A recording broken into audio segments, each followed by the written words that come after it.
Hi, I'm Marcus. I've been working at Riverside Tech Solutions for 6 years now, grinding away in the software development department. I started as a junior developer fresh out of college, and over the years, I'd worked my way up to senior developer. My manager, Derek Patterson, always seemed friendly enough, always with a smile, always with a pat on the back when projects went well. Marcus, buddy, come into my office for a sec, Derek called out one Friday afternoon, his usual grin plastered across his face. I walked into his corner office expecting good news. I'd been promised a promotion to team lead for months now. I'd led 3 major projects that year, all delivered ahead of schedule and under budget. Have a seat, Derek said, gesturing to the chair across from his desk. So I've got some news about the team lead position. Yeah? I leaned forward, trying not to look too eager. Well, here's the thing. Upper management decided to go in a different direction. He folded his hands on his desk, his smile never wavering. They gave the position to Brad from the marketing liaison team. My stomach dropped. Brad? He's been here 2 years. He doesn't even know our code base. I know, but he's got that MBA, you know? Looks good on paper for the executives. Derek shrugged like he was helpless in the matter. I fought for you, Marcus. I really did, but my hands were tied. Derek, you promised me this promotion. You said I was a shoo-in. 3 months ago, you told me to start thinking about my leadership strategy. And you should still do that. This is just a temporary setback. He leaned back in his chair. Look, between you and me, Brad's probably not going to last long in that role. He doesn't have your technical skills. Then why give it to him at all? Politics, Marcus. Corporate politics. You understand? He stood up, signaling the conversation was over. Keep up the great work, though. Your time will come. I left his office feeling like I'd been punched in the gut. 6 years. 6 years of late nights, weekend work, covering for teammates. For nothing. Hey, Marcus, you okay? Sarah Chen, one of my closest colleagues, caught me at my desk. She was sharp, observant. Nothing got past her. Derek just told me I didn't get the promotion, I said, still processing. What? That's insane. You basically run half the projects around here. She pulled up a chair, lowering her voice. Wait, who got it? Brad Collins. Brad from Marketing Liaison? Are you kidding me? Her eyes widened. Marcus, that doesn't make sense. Brad barely understands what we do. Last month he asked me what an API was. Derek said it came from upper management, said Brad's MBA looked good on paper. Sarah bit her lip, looking around to make sure no one was listening. Marcus, I need to tell you something. Last week I was working late, and I saw Derek in his office with Brad. They were laughing, drinking whiskey. I heard Derek say something about taking care of things and Brad thanking him for making it happen. What are you saying? I'm saying maybe this wasn't upper management's decision at all. I've heard rumors, Marcus, about Derek. She hesitated. About him taking kickbacks, about financial irregularities. Nothing concrete, but whispers. That's a serious accusation, Sarah. I know, but think about it. Derek drives a Porsche on a manager's salary. He just bought a vacation home in Aspen. Where's that money coming from? She grabbed my arm. Something's not right here. And I think you got screwed because you're too honest to be part of whatever game Derek's playing. My mind raced. If that's true, then you need to be careful. But you also need to find out the truth. Sarah stood up. I've got your back, whatever you decide to do. Just say the word. Monday morning, I came in early and headed straight to James Rodriguez's desk. James had been with the company for 8 years and worked closely with the finance department on budget approvals. James, got a minute? I asked. Sure, man. What's up? He looked up from his monitor.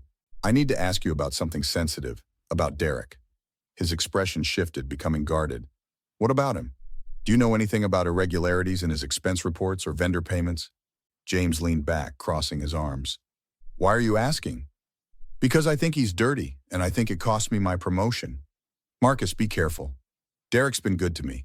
He approved my raise last year. James shook his head. You're upset about the promotion, I get it, but accusing him of fraud, that's career suicide. So you won't help me? I'm telling you to let it go. Derek's connected. He's got friends in upper management. You go after him, you'll lose. James turned back to his computer. That's all I'm going to say. I walked away frustrated, but James's defensiveness told me something. He knew something, even if he wouldn't admit it. Later that day, I caught up with Sarah in the break room. James wouldn't talk, I told her, but his reaction was suspicious. I did some digging, Sarah said quietly. Remember the Zenith Corporation contract from last year? The vendor we used for cloud infrastructure? Yeah, what about it? I checked the company registration. Guess who's listed as a silent partner in Zenith? She showed me her phone screen. Derek's brother-in-law, Michael Patterson. That's a conflict of interest. It gets better. We paid Zenith 20% above market rate for those services, and Derek personally approved the contract. Sarah's eyes were fierce. Marcus, he's been funneling company money to family businesses, probably getting kickbacks. We need proof, real proof. I can get into the old expense reports. I still have access from when I helped with the audit last year. Sarah glanced around. Meet me after work. We're going to find everything. That evening, Sarah and I sat in her apartment, laptops open, going through months of financial documents. Look at this, she said, pointing at the screen. 3 different vendors, all addresses traced back to the same office building in Delaware. Shell companies, probably. All approved by Derek, I noted. How much are we talking? Conservatively? 200,000 over 18 months, maybe more. She kept scrolling. And look, Brad's signature appears on some of these approval forms as a secondary. He's in on it. That's why Brad got the promotion. He's part of the scheme. Exactly. Derek needed someone he could control in that team lead position. Someone who wouldn't ask questions. Sarah closed her laptop. Marcus, we have enough to go to the authorities. But are you sure you want to do this? Once we blow the whistle, there's no going back. They stole from the company. They stole my future. Yeah, I'm sure. Then we need to talk to Linda Reeves in legal. She's clean. I'm certain of it. Sarah grabbed her phone. I'll set up a meeting for tomorrow. Wednesday morning, Linda Reeves, our corporate counsel, sat across from Sarah and me in a conference room, reviewing the documents we'd compiled. This is substantial, Linda said, her expression grave.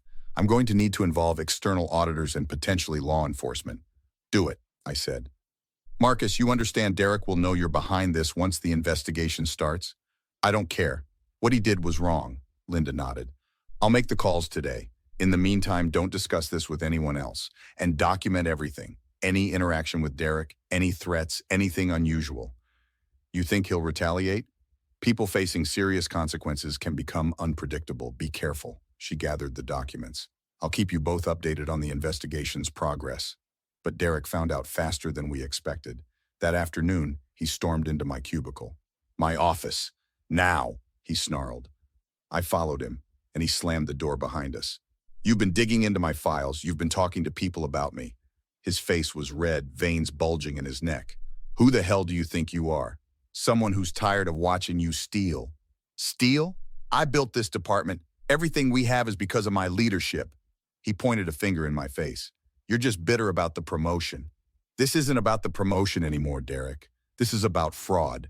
$200,000 in kickbacks to shell companies. His face went pale. You can't prove anything. Actually, we can. Zenith Corporation, your brother-in-law's company, 20% markup on a contract you personally approved. I stood my ground. It's over. Derek's demeanor shifted. The anger melted away, replaced by a pleading desperation. Marcus, listen. Let's talk about this. I can get you that team lead position. Hell, I can get you senior team lead. Better salary, better benefits. I don't want your bribes. It's not a bribe. It's me making things right. He ran his hands through his hair. Marcus, please. I've got a family, 2 kids, a mortgage. If this comes out, I lose everything. You should have thought about that before you started stealing. I'm sorry, okay? I'm sorry I didn't give you the promotion. I'm sorry I chose Brad. I'll fix it, his voice cracked. Just drop this investigation, please. No. Marcus, I'm begging you. Your apology means nothing, Derek. You're not sorry you did it. You're sorry you got caught. I moved toward the door. Save your apologies for the judge. You're making a huge mistake. His voice rose again. You think you're some hero? You're just a vindictive little nobody. I'll make sure you never work in this industry again. Is that a threat? It's a promise. I've got friends, Marcus, real friends in high places. They'll bury you. He grabbed my arm roughly. You're going to regret this. I pulled away. Don't touch me again. Or what? He shoved me backward into the door. Sarah appeared in the doorway. Derek, step back. Now. This doesn't concern you, Sarah. I'm a witness to assault. Back away from him. She held up her phone. And I've been recording since you threatened him. Derek's face contorted with rage, but he stepped back. You're both finished here. No, Derek, Sarah said calmly. You are. Security's already on their way up. Linda called them the moment Marcus walked into your office. You set me up? You set yourself up, I said. Every choice you made led here. Every lie, every stolen dollar, every threat. The next day, Linda Reeves had security escort Derek from the building pending the investigation. Brad was placed on administrative leave. The company hired a forensic accounting firm, and within 2 weeks, they'd uncovered over $300,000 in fraudulent transactions. I sat in a conference room with Linda and 2 detectives from the Financial Crimes Unit. "Mr. Marcus, your documentation was extremely helpful," Detective Morrison said. "We've built a solid case. Mr. Patterson is being charged with wire fraud, embezzlement, and money laundering." "What about the assault?" Sarah asked. She'd come as a witness. "We've got your recording. That adds assault and witness intimidation to the charges." Detective Morrison closed his folder. "He's looking at serious prison time." "Good," I said simply. Linda leaned forward. "Marcus, I want you to know the company is grateful for your integrity. The board has approved your promotion to team lead, effective immediately. Brad's termination is being processed." "I appreciate that. We're also implementing new oversight procedures to prevent this from happening again. You and Sarah will be consulted on the new protocols," Linda smiled. "The board wants employees to know that doing the right thing will be rewarded, not punished." "That means a lot," I said. "You took a real risk coming forward. Not everyone would have that courage." She stood up. "Your first day as team lead starts Monday. Congratulations, Marcus. You earned it." 3 weeks later, I was leaving the office when I saw Derek waiting by my car. He looked haggard, defeated. His lawyer must have told him how badly things were going. "Marcus, please, just give me 5 minutes." His voice was quiet, broken. "No, my wife left me. My kids won't talk to me. I've lost everything." Tears welled in his eyes. "I know I messed up. I know I hurt you, but please, can't we work something out? Can't you forgive me?" "Forgive you, Derek. You didn't just hurt me. You stole from everyone who works at that company. You corrupted Brad. You threatened me. You assaulted me. I unlocked my car. You made your choices. Now live with the consequences." I said, "I'm sorry. What more do you want?" "I don't want anything from you. Your apology doesn't change what you did. It doesn't undo the damage. It doesn't erase your crimes." I opened my door. "You're not sorry for what you did. You're sorry you have to face consequences. There's a difference. Please, Marcus, I'm begging you. Save it for your sentencing hearing." I got in my car. "We're done here."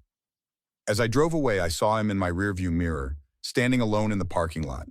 Part of me wondered if I should feel bad, but I didn't. He'd made his bed. That evening, Sarah and I met for coffee to celebrate. "Did you hear? Derek's trial date is set for next month," she said. "Linda told me. She said the prosecutor is confident. And you got the promotion you deserved. How does it feel?"